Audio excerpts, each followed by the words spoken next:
Hey friends, welcome to Gardening with Creekside. Today we are working back in the signature garden and we are planting some beautiful winter color here in the 4 annual beds. So let me give you a little bit of a preview of what we are doing. Cece is here, we're working together. This is definitely more than a one-person job, and Mimi is going to be coming down here in just a little bit to help us as well. And of course our furry cheerleader, Brenna. We went ahead and laid out one of the flower beds just so we could get our design correct. Of course, here in the signature garden surrounding the fountain, we have 4 uniquely shaped flower beds that will always house annuals. Now, if you look at the bed that we have already laid out, you're like, well, Jenny, what in the world? Why are you not putting any, up here on the front? Well, we have tons of tulips in there, and while we absolutely could plant the pansies within where the tulips are, I don't know exactly where those tulips are. So we're just going to leave that little space there and let that be only tulips. But we do have pansies and violas in here. There are a ton of them. So let's come over here to the wagon and let me show you what we have. These are pansies and violas that we grew here at Creekside Nursery. In fact, Cece was the one that potted all of these up one day for us. We have the lavender blue shades. This is a stunning mixed variety of pansies that are truly just like what the name says, lavender blue shades. So you've got anywhere from creams that have, purple veining in them to lovely, rich purples to a light color, just a whole mix of different colors in here. And the pansies, of course, have those nice, big, massive flowers on them. I mean, like, that is a huge flower head. Just going to be stunning. Then we have violas, and we have the penny peach. And as you, hopefully the camera will pick up, we have a little bee that has already been, she's very excited to come and visit the violas. But penny peach is, as you can see, has, again, kind of that tricolor to it. Really deep purple, a little bit of cream, nice kind of that peachy apricot color in it. And these pair really, really well together. For us in North Carolina, violas and pansies are that fall, winter, very early spring crop. So they will continue to flower for us, even though it is January and we're putting them out. There are some differences between violas and pansies. So all pansies are violas. So viola is the big mother group, shall we say, and then pansies are a type of viola. So violas are not necessarily pansies. As you could see, the pansy heads are huge. Violas tend to be a lot smaller. Violas have more flowers per plant than the pansies do. There are pluses and minuses of doing them, and that's why we're mixing them, and because of our sheer numbers. And so the violas tend to be more cold tolerant, where they will bloom even through the coldest parts of the winter. Pansies may take a break, and then as soon as the temperatures warm back up, then they start producing again. And then I just love the difference in the size of the bloom and mixing them together. So that is what we have determined through some math, that every flower bed is going to get 108 of the lavender blue shades pansy. And actually what we did, because we got these later on in the season, we have, if you can see, there are 2 plants per container. So this is an 1801 tray, meaning there are 18 plants in a tray. So we have actually 36 plants because there's 2 per pot. So our spacing is going to be a little bit wider on here because we have 2 plants per pot. When we were looking, Cece and I had to configure, this is why it's already laid out before we started filming. We wanted to make sure that everybody would fit in here correctly. And so we went ahead and did all the pansies, of course, up front, and then came down and did a window pane double row right here, just on this back straight edge of the violas. There's one that's sticking out that needs to go in a little bit, but I thought that that would be really fun. Plus we're working a little bit from shorter to the tallest back there in the back. Now so Cece just got finished spreading out biotones, because that's going to be the easiest way for us to handle this, is that sprinkled biotone on all the beds first, and then what she's doing is laying out the penny peach violas. So we're going to lay out the penny peaches and then fill in with the lavender shades. I have got a power planter auger, and I have on one of the smaller drill bits. It is the 3-inch. It is not a heavy duty tip, but because we're using so many of these pansies and violas in those smaller containers, this area has been prepped, and so this will make less of a mess if I was using my 5-inch auger. So I think the 3-inch should do okay. If it doesn't, then I can always pop over and get my 5-inch auger and use that. So what we're going to do is just set the camera up, get everything laid out, and yeah, start planting. I think Cece said we have over 2,000 total plants that are going in here. It's going to be gorgeous. It's going to be beautiful. It's all going to be worth it. So we're going to get started.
All right, my friends, so the project is complete, and look at all of those beautiful pansies and violas all snug in their new home. Oh my goodness. All of us, Mimi, Cece, myself, when we got done, we were like, oh, it looks so great. I am gonna ask Jerry to throw the drone up this afternoon so we can get a bird's eye view of how everything looks. But let's go through and see everything and then talk about what we did and what I'm already thinking about for next year, right? It's never too early to plan for next year.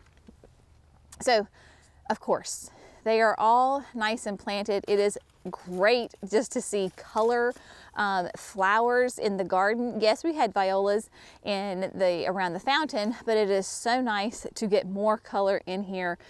Just could not be more happy with how everything looks. Having those violas on the long straight side, I think is going to be really fun. Really, I would love to say that I totally planned that. I did not. Sorry about that. We had a little camera malfunction there. But when I went to go ahead and place the order for the pansies and violas, because knowing the space that we had, seeing it in hardscape, right? I could actually see it, physically see it, instead of it being on paper and drawn out, then it gave me ideas of what I wanted to do in here. Very late in the season, my availability was quite low, but What I did have available were the lavender blue skies and the penny peach. And putting those two together, I knew I had no idea how I was going to use them, but I knew that the colors would coordinate and go together enough that I could figure it out when the plants got here and we grew them out. Yes, it is late in the season, right? We are mid-January. We're planting ours now because simply of logistics. We got them late. We potted them up late. It takes time to grow them because pansy plugs, when they get to you, I mean, they are like the size of your pinky, very, very small. So it takes a while, you know, a couple of months to grow them out. But we just had a customer that we always grow his pansies for him. He's a landscaper that services some of the major businesses in uptown, downtown Charlotte. And they always like to switch out their Christmas decorations and then put in pansies. So this is the time every year that he plants the pansies in uptown Charlotte. So it is totally acceptable to plant these now.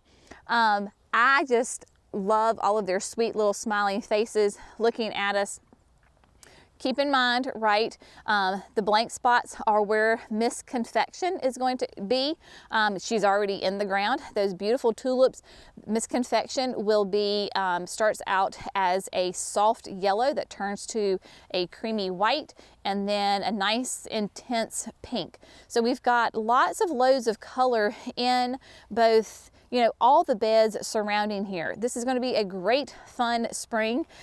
Mimi was asking, she said, so how long are these going to stay in the ground? When are you going to pull them out? And because that is always a conundrum for the southern gardener, because when it's time to plant your summer annuals, your pansies and violas typically are still looking really good. And it is hard to pull out beautiful plants that are doing great. But for us in the South, because our summers are so intense and we need to get our annuals in the ground and acclimated before those really intense summer, you know, heat and humidity hits. So more than likely, I will pull these out somewhere in late April. And I pray that they're beautiful. I can imagine them in my mind's eye that they're going to be stunning and gorgeous, but I'm going to have to be able to get the summer annuals in there. Pansies and violas are cool weather plants. They love these temperatures. Notice that they have not wilted. They are nice and perky. And y'all, I mean, it's cool out here. Now, I know I'm in North Carolina and cool is a relative term, but they have not gotten limpy or, you know, any kind of like shock from coming into the cold because they were in the greenhouse. Now, it was an unheated greenhouse, but still it was quite, you know, comparatively speaking, quite warm. So they are cool weather plants. They will not survive my heat and humidity here in North Carolina because every year if I show myself pulling out pansies and violas, it would never fail that somebody's like, I can't believe you're getting rid of those gorgeous plants. They'll last all summer. No, honey, no, they won't. Not in North Carolina. So what I'm thinking about for next year, what am I going to do next year? Next year I will be, well, I guess this year, right? It's our 2024. I don't even know where I am, y'all. So 2024, so we will order these plugs in, you know, the summertime to get ready for the fall.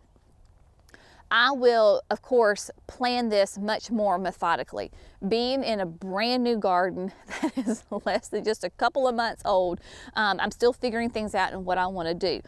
So when I plan our color for this coming fall, winter, next year's early spring, I will make sure that we have colors that there's a nice scheme. And so I will know exactly what my color palette is. I'll do that mix of the pansies and the violas. So wherever I put them, because of course now I see that there's loads of other areas where we could put them, but you know, how beautiful would they be right there, up there on the wall. So between the hydrangeas and the wall, that again would be another great spot to have loads of color here in the winter time. So I will definitely be much more methodical and thinking about color combinations and things that I'm going to be doing, you know, in the coming seasons. But that's the beautiful thing about gardening. You're always you're always thinking, you're always planning, you're always adapting, you're always changing.